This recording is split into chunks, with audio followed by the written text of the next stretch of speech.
વિદ્યાર્થી મિત્રો, આજે આપણે ધોરણ 12 સાયન્સમાં ચેપ્ટર 1 માં વિદ્યુતભાર અને ક્ષેત્ર એમાં એક મહત્વની થિયરી છે કે જેના વિશે આજે આપણે અભ્યાસ કરવાનો છે કે વિદ્યુત ડાયપોલની અક્ષ પરના કોઈ બિંદુએ ઉદ્ભવતા વિદ્યુત ક્ષેત્રનું સૂત્ર મેળવો.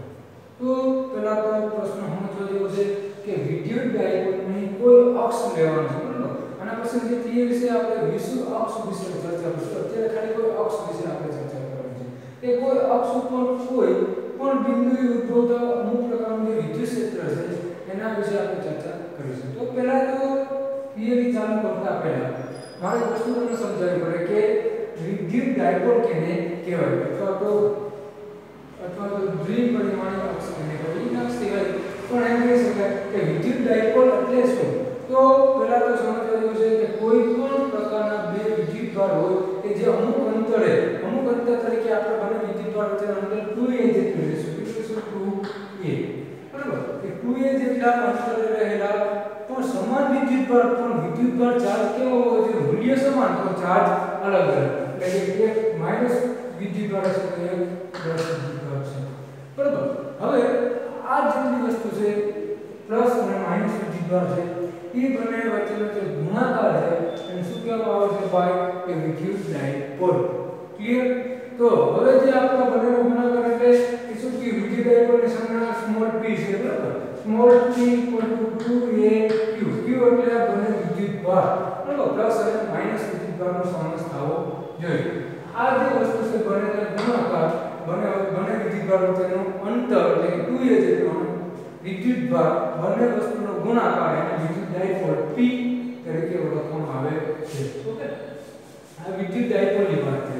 હવે આપણે વાત કરવાની છે કે વિદ્યુત ડાયપોલ કોઈ અક્ષ ઉપર આવેલું હોય, બરાબર? કોઈ અક્ષના કોઈ બિંદુ ઉપર આવેલું હોય અને ત્યાં આપણે વિદ્યુત ક્ષેત્ર વેરીફાઈ કરીશું અથવા વિદ્યુત ક્ષેત્રનું સૂત્ર વેરીફાઈ કરવું હોય તો પહેલા તો પોઈન્ટ ટુ પોઈન્ટ આપણે જોતા જઈએ આકૃતિ પ્રમાણે કે ધારો કે આપણે q એટલે કે પ્લસ વિદ્યુતભાર લેવાનું છે અને આકૃતિમાં બતાવ્યું છે +q વિદ્યુતભાર અને -q વિદ્યુતભાર જે અહીંયા બતાવેલું છે.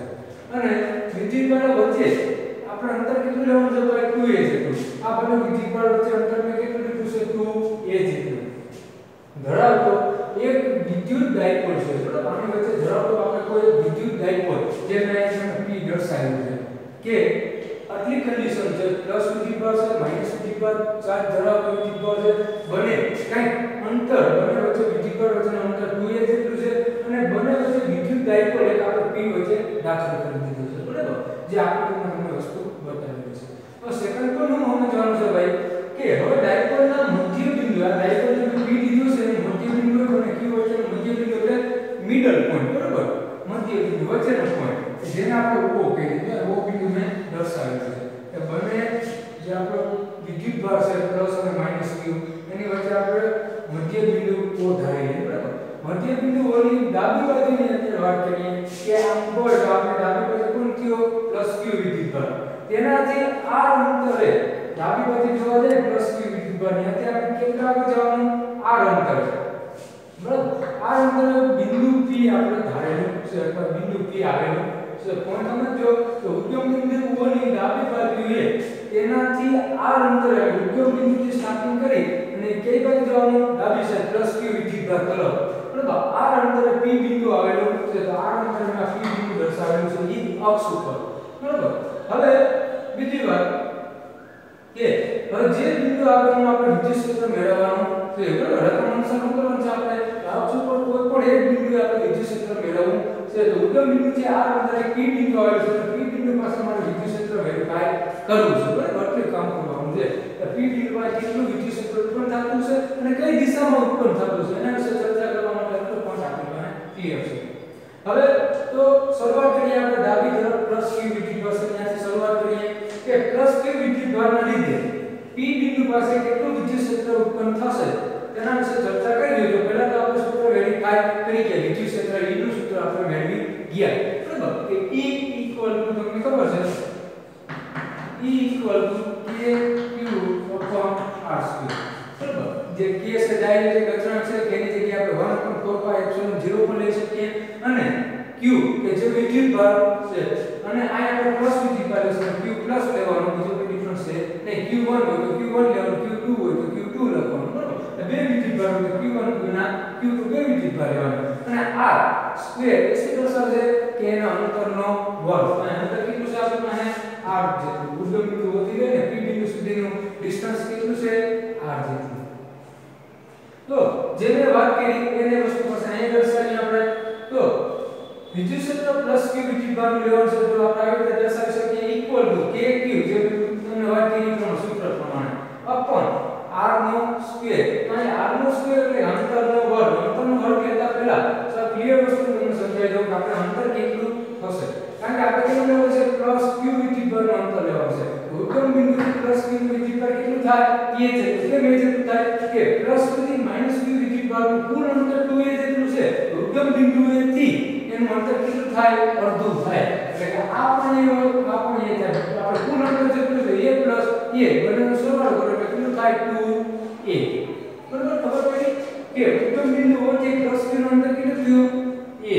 એવી રીતે ઉદ્ગમ બિંદુ a થી માઈનસ q નું અંતર અથવા ડિસ્ટન્સ કેટલું થાય? a જેટલું. કારણ કે બે વિદ્યુત ભારનું કુલ ડિસ્ટન્સ અથવા બંને વચ્ચેનું કુલ અંતર કેટલું છે? 2a જેટલું. બરાબર? હવે આ a જેટલું છે ઉદ્ગમ બિંદુથી પ્લસ q સુધીનું. તો આપણે એટલે અહીંથી લઈને આ સુધીનું કુલ ડિસ્ટન્સ આપણે જોઈએ છે. બરાબર? તો આટલું ડિસ્ટન્સ તો આપણે લેવાનું નથી. આપણે ક્યાંથી જોઈએ? પ્લસ q થી p સુધીનું અંતર જોઈએ છે. બરાબર? ઉદ્ગમ બિંદુથી આપણે p નું બિંદુ p સુધીનું અંતર જોતું નથી અથવા p બિંદુ સુધીનું અંતર જોતું નથી. તો ઉદ્ગમ બિંદુથી પ્લસ q વચ્ચેનું જે ડિસ્ટન્સ છે એ આપણે આખા કુલ અંતરમાંથી શું કરવું પડે? બાદ કરવું પડે અથવા તો માઈનસ કરવું પડે. તો આપણે પ્લસ q થી p બિંદુ સુધીનું અંતર મળે. કારણ કે આ અંતર છે એ ક્યાંથી ક્યાં સુધીનું અંતર છે? કે ઉદ્ગમ બિંદુથી લઈને p સુધીનું અંતર છે. તો આપણે ઉદ્ગમ બિંદુથી અંતર નથી જોતું. પ્લસ q બિંદુથી આપણે p સુધીનું અંતર જોતું હોય તો તમારે આ જે અંતર છે અથવા તો એમ પણ યાદ રાખી શકાય કે ડાબી તરફનું ડિસ્ટન્સની વાત કરતા હોય તો એમાં જે અંતર છે આપણું a છે ઉદ્ગમ બિંદુ વાળું એ માઈનસ કરવું પડશે. એટલે જમણી બાજુની વાત કરતા હશું તો આપણે પ્લસ કરવું પડશે. બરાબર? આવી રીતે આપણે વેરીફાઈ કરી શકીએ. તો એના કરતા ઈઝી પડશે તમને કે ઉદ્ગમ બિંદુથી પ્લસ q નું જે અંતર છે એ આપણે કુલ અંતરમાંથી શું કરીએ? બાદ એટલે પ્લસ q થી p સુધીનું ડિસ્ટન્સ મળી જાય. બરાબર? તો મેં કેમ કહ્યું છે અહીંયા કે r માઈનસ a. તો આ જે અંતર અહીંયા સુધીનું અંતર મેળવવું તો શું કરવું પડશે? r minus a. કુલ અંતરમાંથી આટલું અંતર બાદ કરીએ તો મને અહીંથી અહીં સુધીનું ડિસ્ટન્સ મળી જાય. એ આના જેટલું થાય, r માઈનસ a જેટલું. બરાબર? હવે r નો સ્ક્વેર તો આનો સ્ક્વેર થાય અને એની દિશામાં એકમ સદિશ. તો આપણે કેવી રીતે દિશાની વાત કરીએ ભાઈ? વિદ્યુત ડાયપોલ p. તો બરાબર એની દિશામાં એકમ સદિશ એટલે p કેરેટ આવશે. બરાબર? ડાબી તરફની વાત થઈ. અને બીજો પોઈન્ટ કે પ્લસ q થી p નું અંતર કેટલું થાય? r minus a. જે તમને વાત કરી કેવી રીતે થાય. હવે આ પ્લસ q વિદ્યુત ભારનું કામ પૂરું થયું. હવે આપણે કેની વાત કરવાની છે ભાઈ? માઈનસ q વિદ્યુત ભાર. બરાબર? હવે આપણે માઈનસ q વિદ્યુત ભાર તરફ જાય. આ માઈનસ q વિદ્યુત ભાર છે. ક્લિયર? હવે માઈનસ q વિદ્યુત ભારના લીધે p બિંદુ પાસે કેટલું વિદ્યુત ક્ષેત્ર ઉત્પન્ન થાય જેની આપણે ચર્ચા કરવાની છે. આ તમારું E પ્લસ q વિદ્યુત ક્ષેત્ર આ દિશામાં ઉત્પન્ન થયું. તો હવે આપણે શું વાત કરવાનું છે ભાઈ? p બિંદુ પાસે માઈનસ q વિદ્યુત ભારના કારણે કેટલું વિદ્યુત ક્ષેત્ર વેરીફાઈ થશે અથવા કેટલું ઉત્પન્ન થશે જે આપણે વાત કરવાની છે. જો આગળની આપણે વાત કરી એવી રીતે પાસે ચર્ચા કરવાની છે. તો હવે આપણે શું કરવાનું છે ભાઈ? જમણી તરફ જવાનું છે. કે શું કે છે? આપણે ડાબી તરફ. ઉદ્ગમ બિંદુથી આપણે કઈ તરફ જતા હતા? ડાબી તરફ. આપણે કઈ તરફ વાત કરવાનું છે? જમણી તરફ. બરાબર? તો વિદ્યુત ક્ષેત્ર E minus q equal to k. હવે વિદ્યુત ભાર શું છે? Minus q. તો એને આપણે કૌંસમાં લખી ઈઝી પડે છે. બરાબર? માઈનસ q અપોન હવે સેગમાં આવશે અંતરનો સ્ક્વેર. કારણ અંતર કેવી રીતે વેરીફાઈ કરશું ભાઈ આપણે? કે કુલ અંતર માટે કેટલું છે ભાઈ? અહીંથી લઈને O બિંદુ સુધીનું કુલ અંતર કેટલું છે મારી પાસે? r જેટલું. બરાબર? p બિંદુથી લઈને O સુધીનું અથવા તો ઉદ્ગમ બિંદુ સુધી મધ્ય બિંદુ સુધીનું મારી પાસે અંતર કેટલું છે? r જેટલું. Small r. પણ મારે p થી લઈને ક્યાં જવાનું છે? માઈનસ q સુધી જવાનું છે. તો અહીંથી O થી માઈનસ q નું ડિસ્ટન્સ કેટલું છે? a જેટલું. એ તમને વાત કરી ગયો એ કેવી રીતે થાય. કુલ અંતર 2a જેટલું છે તો આનું a થાય ને આનું a થાય. ક્લિયર? બેનો સરવાળો કરો તો 2a થાય.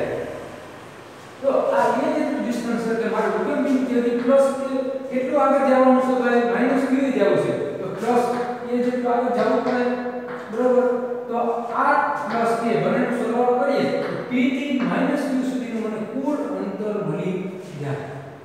ખબર પડી કે P બિંદુથી -q સુધીનું અંતર જતું હોય તો P બિંદુથી ઉદ્ગમ બિંદુ સુધીનું અંતર મેં આ જેટલું ધાર્યું છે પણ ઉદ્ગમ બિંદુથી -q હજી એટલું આગળ જમણી સાઈડ જવાનું છે બરાબર પ્લસ કરવાનું છે જમણી સાઈડ જવાનું છે એક્સ્ટ્રા આગળ વધવાનું છે તો શું કરવું પડે ભાઈ કે O થી -q સુધીનું અંતર આપણે કેટલું છે a જેટલું r માં પ્લસ 1 કરીએ તો આની કુલ અંતર મળે છે કેટલું મળી જાય r + a અને એનો સ્ક્વેર એટલે અંતરનો વર્ગ એટલે r + a આખા કૌંસનો સ્ક્વેર અને એને દિશામાં એકમ શોધી શકાય p કહેવાય કે જે આપણે જમણી બાજુ તરફ ગયા હતા અને અહીંયા એક પોઈન્ટ લખવો જોઈએ કે -q થી p સુધીનું અંતર કેટલું થાય r + a ક્લિયર કેમ પ્લસ કે ખબર પડી કારણ કે આપણે p બિંદુથી o બિંદુ સુધીનું અંતર ખબર છે આ જેટલું ત્યાંથી પ્લસ જમણી સાઈડ જાય તો પ્લસ કરવાના ડાબી સાઈડની વાત આવે તો માઈનસ કરવાના એવી રીતે પણ તમે યાદ રાખી શકો પણ હકીકતમાં સાચી મેથડ આવશે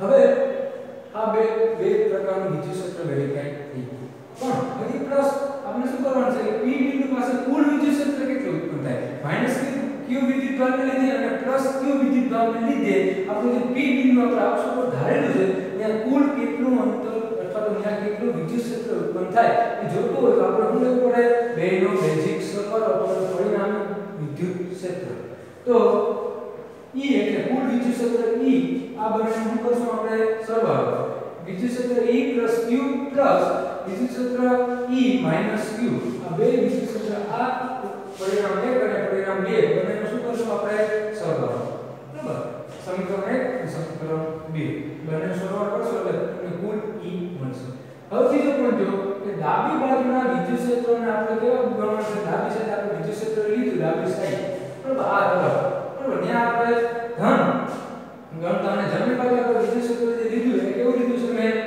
ઋણ લીધું છે બરાબર વિદ્યુત ક્ષેત્રની વાત કરી છે ડિસ્ટન્સની વાત નથી કરતા તો આ બાજુનું વિદ્યુત ક્ષેત્ર આપણે ડાબી સાઈડનું ધન વિદ્યુત ક્ષેત્ર લીધું છે આ તરફ એરો જે મેં બતાવ્યો છે આ એરો માઈનસ વિદ્યુત ક્ષેત્ર છે આ એરો જે બતાવ્યો છે એ ધન એટલે કે પ્લસ વિદ્યુત ક્ષેત્ર ગયું છે હવે આના માટે આપણે સમીકરણ 1 અને સમીકરણ 2 પરથી આપણે બંનેનો શું મેળવી શકીએ પરિણામી વિદ્યુત ક્ષેત્ર વેરીફાઈ કરી શકીએ તો પરિણામી વિદ્યુત ક્ષેત્ર વેરીફાઈ કરવા માટે બંનેનો આપણે પહેલા તો સરવાળો કરતા પહેલા એક વસ્તુ યાદ રાખશો ભાઈ કે જમણી તરફનું આપણે વિદ્યુત ક્ષેત્ર હંમેશા માટે ઋણ લીધું તો જમણી તરફનું જે વિદ્યુત ક્ષેત્ર છે એ કેવું થશે માઈનસ એટલે ઋણ નિશાની આવશે બરાબર તો પહેલા તો કિંમત એપ્લાય કરો સમીકરણ 1 સમીકરણ 1 થી બેઠી કિંમત એપ્લાય કરો એમાં kq બંનેમાં કોમન છે તો kq આપણે પહેલા કોમન કાઢ લઈએ કૌંસની બહાર લઈ લઈએ તો 1/r - a આખા કૌંસનો સ્ક્વેર અને માઈનસ નિશાન શા માટે આવ્યું કારણ કે આપણે શું કીધું ભાઈ કે જમણી બાજુનું વિદ્યુત ક્ષેત્ર આપણે ઋણ લઈનું છે એટલે આ દિશાનું વિદ્યુત ક્ષેત્ર આપણે માઈનસ લીધું તો માઈનસ નિશાન આવશે અને kq આપણે કોમન કાઢી તો 1/r + a આખા કૌંસનો વર્ગ આ વસ્તુ નહીં લીધી બરાબર બીજું કાંઈ ફેરફાર કર્યો નથી અને આ જે માઈનસ q છે તો આ માઈનસ નિશાન અહીંયા લઈ લઈએ આપણે q કોમન કાઢી લઈએ બરાબર એવી રીતે પણ ઈઝી કરી શકો અને આ તમે યાદ રાખો તો કોઈ પ્રશ્ન છે ને ડાબી ને જમણી સાઈડ બરાબર ને કાંઈ તમે q આપણે લઈ લો બરાબર કે q કોમન કાઢી નિશાન કેવી હતી માઈનસ તો બંને નિશાન કેવી આવે માઈનસ અને p કે ના p કે હવે a q ધ્યાન રહેવા દો ઘણા શું કરો ક્રોસ ગુણાકાર બરાબર અથવા તો લસા પણ લઈ શકાય અને જે ઈઝી પડે તો ક્રોસ ગુણાકાર કરશો આ સ્ટેપ ઉપર કરશો આ સ્ટેપ ઉપરની તરફ જશે છેદનો વડેનો ગુણાકાર બરાબર કયો પદ્ધતિ કયો તો પણ ઈઝી પડે એના કરતા ઈઝી કરશો ક્રોસ ગુણાકારનો પ્રશ્ન બરાબર આ બાજુ છેદમાં છે એટલે બાજુ અંશમાં ગયો છેદમાં છે એટલે બાજુ અંશમાં જશે અને છેદ બને છે બંનેનો ગુણાકાર તો આ જે વસ્તુ યાદ કરવાનું છે એક રેખા છે આ બંને ગુણાકાર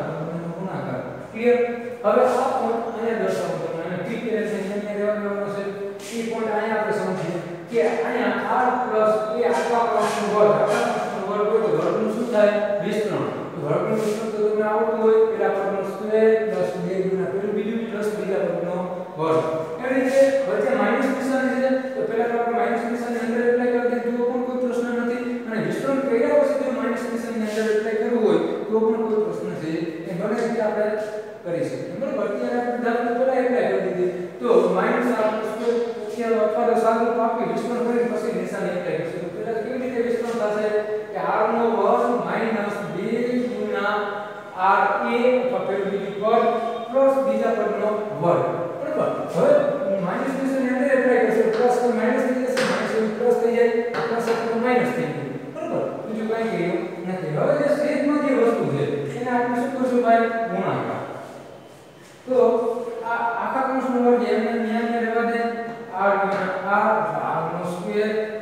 r ગુણ્યા a r a પ્લસ આવશે પછી માઈનસ ar માઈનસ આવશે પછી માઈનસ a ગુણ્યા a એટલે a નો વર્ગ કરીએ એટલે માઈનસ નિશાન કેવી થઈ જાય પ્લસ તો પ્લસ ar અને માઈનસ ar કેવું થઈ ગયું કેન્સલ તો બચ્યું શું આપણી પાસે r નો સ્ક્વેર અને જે નિશાનની નિશાન કેવું છે માઈનસ a નો વર્ગ અને આખા કૌંસનો વર્ગ પેલું માઈનસ ar અને પ્લસ ar કેવું થઈ જાય કેન્સલ ગુણાકારમાં થઈ જાય ઓકે આ સ્ટેપ અહીંયા બચ્યું સ્ટેપ અહીં સેજમાં લખી નાખો અને p કેરેટ નો p કેરેટ હવે સાદુરૂપ આપીએ કે આ પ્લસ r નો સ્ક્વેર છે માઈનસ r નો સ્ક્વેર કેન્સલ થયા અંશમાં છે પ્લસ a નો વર્ગ માઈનસ a નો વર્ગ કેન્સલ થયું અંશમાં છે બરાબર તો બચ્યું શું આપણી પાસે 2 2a અને 2a તો બેનો સરવાળો બે વખત ને પાછળ બે વખત એટલે કેટલી વખત થયા 4 વખત ar એટલે 4 વખત ar અને સેમ એનો વર્ગ p કે દિશામાં એકમ સદિશ સાથે બરાબર સદિશ રાશિની વાત કરતો એટલે બીજો કે પહેલા જ તમને એક મોટાને સમજાવી છે કે ભાઈ કે વિદ્યુત ડાયપોલ મોમેન્ટ એટલે કે p અંતર ભાઈ કે અંતર અને વિદ્યુત ભાર બંનેનો ગુણાકાર તો અંતર એટલે 2a અને વિદ્યુત ભાર એટલે q બંને વસ્તુનો ગુણાકાર એટલે વિદ્યુત ડાયપોલ કહેવાય તો આપણે જે p હોય એની જગ્યાએ 2aq મેળવી શકીએ અથવા તો 2aq ની જગ્યાએ આપણે p ડાયપોલ મોમેન્ટ પણ મેળવી શકીએ બરાબર આ સ્ટેપ કરો તો પણ ઠીક છે ન કરો તો કોઈ ખાસ જરૂરિયાત છે ને જો આ સ્ટેપ કરો તો સારું રહે બરાબર તો આપણે એક વ્યવસ્થિત વસ્તુ જોઈ શકીએ કે આ મારી પાસે q છે આ a છે અને r છે બરાબર તો અત્યારે r ની મારે જરૂર નથી પણ મારે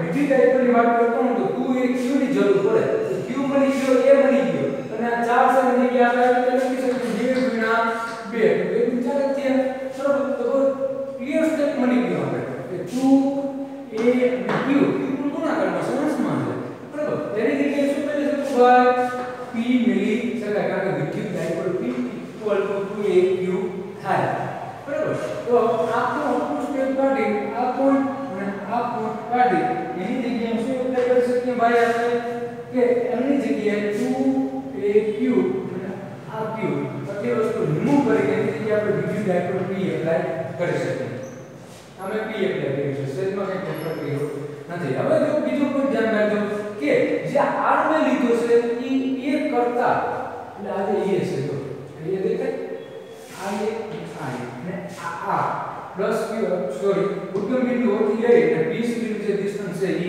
r જેટલું છે તો તમે આકૃતિમાં જોશો તો એક આઈડિયા તમને આવી જશે કે r છે ને a કરતા ખૂબ જ મોટો છે અથવા r જે અંતર છે ને એ આ એ અંતર કરતા આકૃતિમાં જોશો તો પડશે અંતર એવું છે અંતર એવું છે બરાબર તો r છે એ a કરતા મૂલ્યમાં ખૂબ જ કેવો છે મોટો છે તેમ કહી શકાય કે એના વર્ગને આપણે એની સાપેક્ષમાં અવગણી શકીએ એની સાપેક્ષમાં r ની સાપેક્ષમાં કારણ કે r નું ડિસ્ટન્સ ખૂબ જ મોટું છે જ્યારે a નું ડિસ્ટન્સ ખૂબ જ નાનું છે એટલે આપણે r² ની સાપેક્ષમાં a ના વર્ગને અવગણી શકીએ તો આ જે a નો વર્ગ છે એને આપણે અવગણી શકીએ અથવા એને આપણે મૂલ્ય તરીકે લઈ શકીએ અને એનું મૂલ્ય ખૂબ જ એની સાપેક્ષમાં નાનું છે જ્યારે આપણે આકૃતિમાં પણ જોઈ શકીએ બરાબર તો એને અવગણી નાખીએ ભાઈ શું આપણી પાસે r નો સ્ક્વેર અને આખા કૌંસનો સ્ક્વેર તો ઘાતની ઘાતાંકનો નિયમ બરાબર ઘાતનો શું થાય ગુણાકાર 2 ગુણ્યા 4 તો r ની કેટલી ઘાત છે અહીંયા 4 ઘાત છે બરાબર આ તો ક્લિયર છે તો અવગણી નાખીએ તો બચ્યું એવું કંઈક કે અહીંયા r ની 4 ઘાત બરાબર 4 ઘાત છે અહીંયા પણ એક r છે એક ઘાત કેવી થાય કેન્સલ તો સેજમાં r ની કેટલી ઘાત બનશે કેટલી આવશે 3 ઘાત r એ આની ઘાત આવે કેન્સલ થઈ ગઈ તો બચ્યું શું અંશમાં k2p અને r નો ક્યુબ અથવા તો r નો ઘન અને p કેરેટના p કેરેટ ઓકે હવે બીજી પણ વાત કરીએ કે વિદ્યુત ડાયપોલ મોમેન્ટ k એની જગ્યાએ આપણે 1/4π0 મેળવી શકીએ અને k અહીંયા લેવા દે તો પ્રશ્ન છે ને આ સ્ટેપ તમારે કરવું તો ઠીક છે નો એક એક્સ્ટ્રા કરો તો પ્રશ્ન છે કે આપણે ખબર જ છે ભાઈ કે k ની જગ્યાએ આપણે 1/4π0 એપ્લાય કરી શકીએ બીજો પોઈન્ટ કે અને જો આ વસ્તુમાં કંઈ ન કરવું હોય તો આ સ્ટેપ ન કરવું તો ડાયરેક્ટ આના ઉપર તમે વ્યવસ્થિત લખી નાખીએ આપણે કે k છે અંશમાં વ્યવસ્થિત લખી નાખીએ 2kp/r³ p કેરે. તો આ પોઈન્ટ એવો થયો કે વિદ્યુત ડાયપોલના કોઈ બિંદુ પાસે અક્ષ ઉપર એટલે કોઈ બિંદુના અક્ષ ઉપરની વાત કરીને આપણે વિષુવવૃત્ત અક્ષની વાત કરતા અને વિષુવવૃત્ત અક્ષ વિશે હવે નેક્સ્ટ લેક્ચરમાં ચર્ચા કરીશું. તો આ કોઈ અક્ષ ઉપરની વાત છે, ખૂબ જ ઇમ્પોર્ટન્ટ થિયરી છે. આ તમને વિદ્યુત ક્ષેત્ર વેરી નાઇટ થઈ ગયું કોઈ અક્ષ ઉપર, બરાબર? કોઈ અક્ષ ઉપર બંને વિદ્યુતભાર વચ્ચે કંઈ વિદ્યુત ડાયપોલના લીધે ઉત્પન્ન થતું વિદ્યુત ક્ષેત્રનું સૂત્ર મેળવવું હોય તો વિદ્યુત ક્ષેત્રનું સૂત્ર આપણે q, બરાબર? આ સુધી વ્યવસ્થિત સ્ટેપ બાય સ્ટેપ તમે વ્યવસ્થિત ગણશો તો કોઈ પ્રશ્ન આવશે નહીં. અને આ થિયરી ખૂબ જ ઇમ્પોર્ટન્ટ છે તમારા 4 ગણમાં, બરાબર? Thank you. નેક્સ્ટ જે આપણે છે વિષુવવૃત્ત અક્ષ પર પણ ઈ નેક્સ્ટ લેક્ચર